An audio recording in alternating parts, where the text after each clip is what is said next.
Tenenenenenenenenen, tenenen. Ayan, magluluto ako. Binuksan ko muna yung apoy, syempre. At first time ko magbablog ng ganito. Eto na nga, mag-feeling chef na ako. Oh, kukuha na ako ng chopping board. Eto yan, onion, garlic. Pagkatapos nilagyan ko ng oil yung pinakukuluan kong tubig para sa noodles. At ilagay na nga natin yung noodles.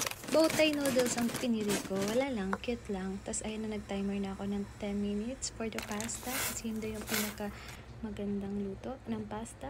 2 minutes na. Ayan, kumukulo na siya.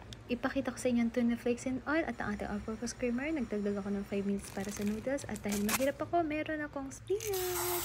Ayan, sabi mo ito yung hugasan. Tapos, ayan, naging noodles na siya.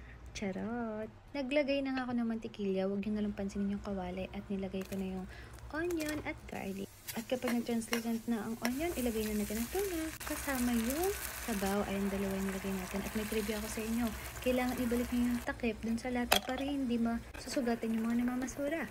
At ito na nga nilagay ko yung all-purpose creamer. Sinunod ko naman yung cheese na cheese whiz. At nilagay ko na nga din yung 1 tablespoon ng sugar.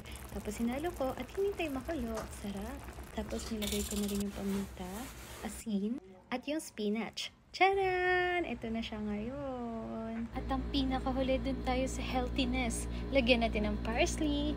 At syempre ang pang-ending, parsley pa din.